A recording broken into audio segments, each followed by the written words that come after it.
prépare-toi comme Marie.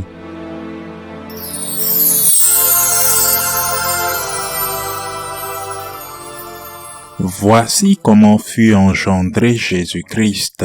Marie, sa mère, avait été accordée en mariage à Joseph.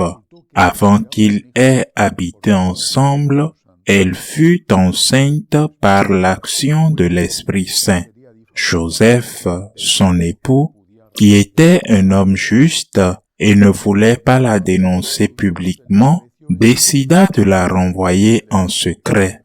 Comme il avait formé ce projet, voici que l'ange du Seigneur lui apparut en songe et lui dit: « Joseph, fils de David, ne crains pas de prendre chez toi Marie, ton épouse, puisque l'enfant qui est engendré en elle vient de l'Esprit Saint. Elle enfantera un fils et tu lui donneras le nom de Jésus, c'est-à-dire le Seigneur sauve, car c'est lui qui sauvera son peuple de ses péchés.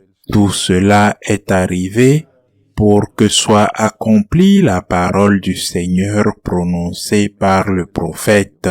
Voici que la Vierge concevra et elle enfantera un fils.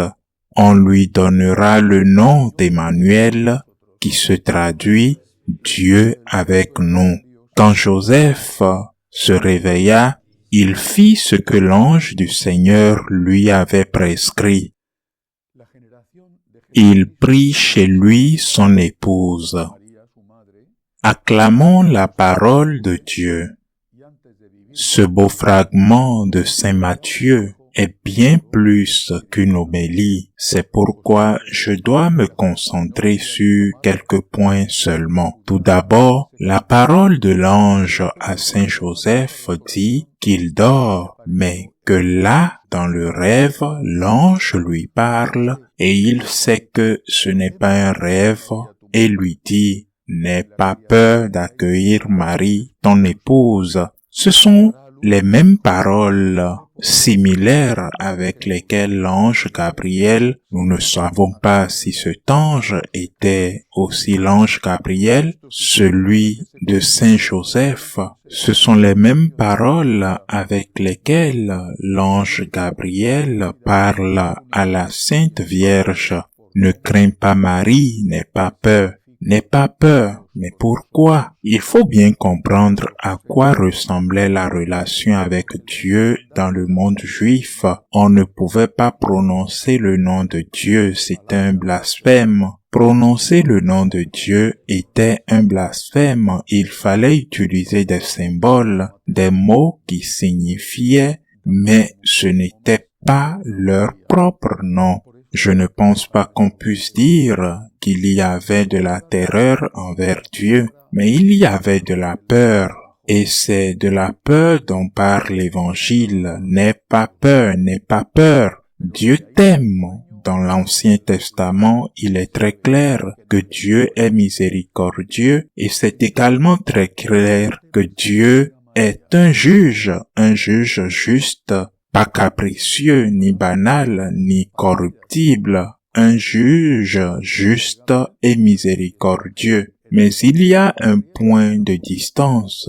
Ce juge formidable, créateur, puissant, ce juge qu'il faut approcher avec une certaine distance, était dans le temple.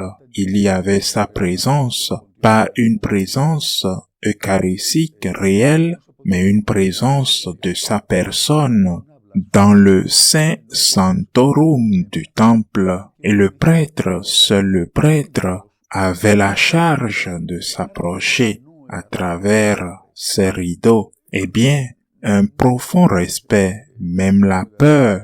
On ne pouvait même pas dire le nom de Dieu. Dieu est le Créateur.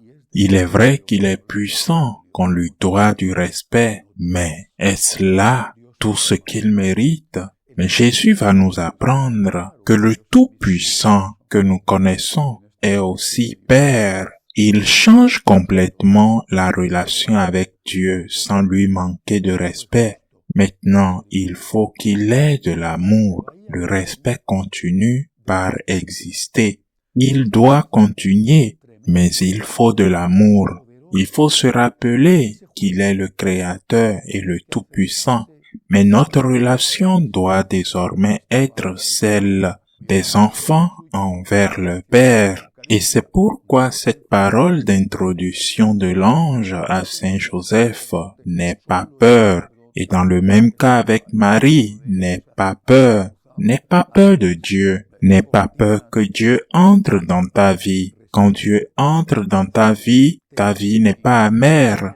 Ce n'est pas un trouble de fête. Dans notre quotidien, il y aura des moments où nous ne comprenons pas, et cela arrive plusieurs fois, où nous ne comprenons pas le plan de Dieu, et d'autres occasions, après un certain temps, nous comprenons parfaitement ses plans, et nous comprenons pourquoi on a dû souffrir, quel objectif avait ce problème qu'on a eu, et nous remercions Dieu parce que ensuite, nous l'avons fait confiance, et maintenant nous voyons le résultat.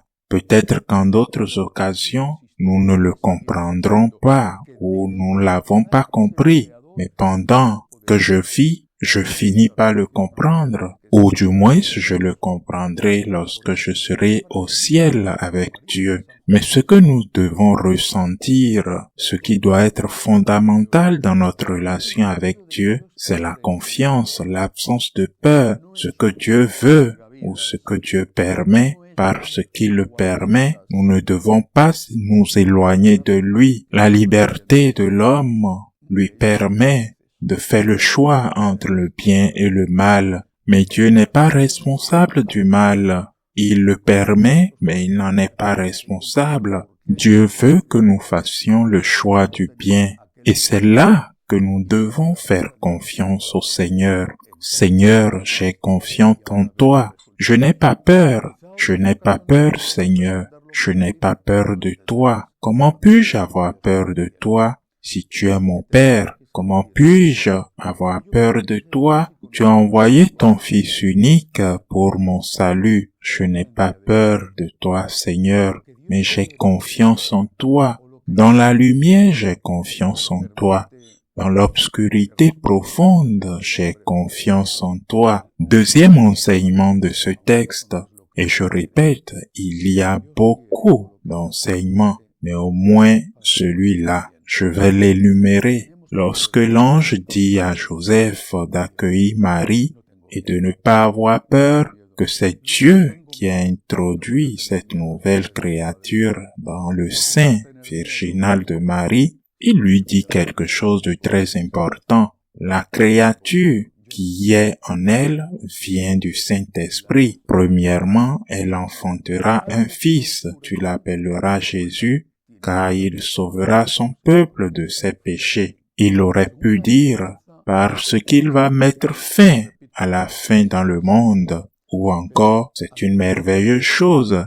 Si c'était possible de mettre fin à la faim dans le monde, il aurait pu dire, parce qu'il mettra fin aux guerres dans le monde, ce serait une chose merveilleuse. Il n'y aurait pas de guerre dans la patrie de Jésus. Et dans notre cas précis en Ukraine ou encore en Afrique, dans tant d'endroits du monde, ce serait une chose merveilleuse. Aurait-il pu dire, car il guérira toutes les maladies et il n'y aura plus jamais de malades. Tout le monde sera en bonne santé et si l'heure de la mort arrive, il mourra paisiblement sans la moindre douleur. Ce sera une chose merveilleuse qu'il n'y ait pas de maladie. Je pense à ces horribles maladies qui causent tant de souffrance. Ce sera une chose merveilleuse.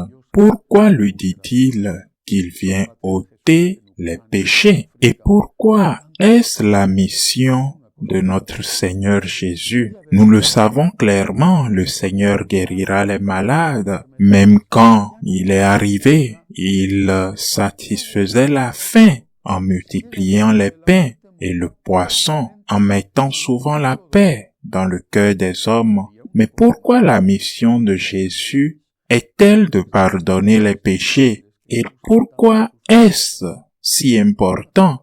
Aujourd'hui, je suis sûr que la grande majorité des catholiques pratiquants, sans parler des païens baptisés, je suis sûr que si on leur avait donné le choix, ils diraient non, non. Le plus important est d'en finir avec la faim ou d'en finir avec la maladie, le trio complet, faim, guerre, maladie. Cependant, ce n'est pas pour cela que le Seigneur est venu. Il n'est pas venu pour installer un hôpital miraculeux, ni une salle à manger prodigieux. Le Seigneur est venu pardonner les péchés. Mais d'où vient la faim? Il n'y a pas assez de nourriture. D'où vient la faim? La faim vient du péché. D'où vient la guerre? La guerre vient du péché. Est-ce obligatoire que la guerre fasse partir de la nature humaine, même après avoir été blessé par le péché originel? Nous le savons tous. La guerre, la faim, tout ce que nous connaissons comme mots qui nous font mal viennent du péché. Et tout a pour origine le péché originel, que ce soit la maladie, que ce soit la faim, que ce soit les guerres. Il y a effectivement des maladies qui sont liées à la nature humaine, mais bien d'autres viennent aussi du péché et surtout le manque d'affection, qui est la pire des maladies et qui vient du péché. Quand notre Seigneur guérit le péché, quand il guérit le pécheur, il convertit cette personne. Il nous convertit, il vous convertit, il me convertit en une personne qui partage avec ceux qui n'ont pas, qui élimine la faim en une personne qui pardonne, qui apporte la paix en une personne qui mène une vie juste et évite ainsi d'innombrables maladies. Quand j'étais adolescent et que je doutais de ma vocation, je pensais que ce serait peut-être devenir médecin ou prêtre. Je me souviens du prêtre qui m'a dirigé spirituellement. Il m'a dit, qu'est-ce qui est mieux? Guérir ou empêcher la personne de tomber malade? Guérir les maladies ou empêcher de tomber malade? Le mieux, c'est d'empêcher de tomber malade. C'est l'origine des vaccins, par exemple. M'a-t-il dit, éviter de tomber malade est le plus important. Consacrer sa vie à guérir l'âme, car l'autre chose viendra en plus. Quand tu n'as pas de péché, parce que tu es avec Dieu, tu luttes contre le péché, alors tu es en paix. Bienheureux les paisibles, dit le Seigneur. Alors tu es généreux. Tu fais l'aumône, bienheureux les pauvres parce qu'ils partagent avec ceux qui n'en ont pas.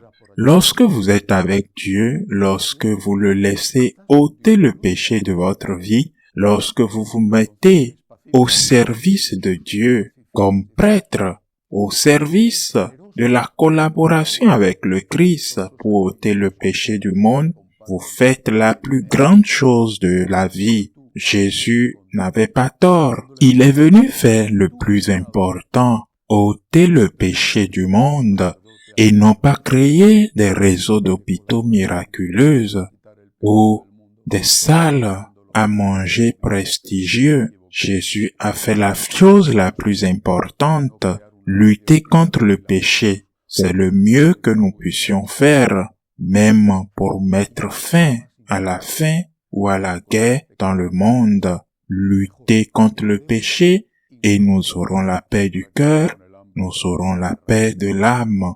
Ainsi soit-il.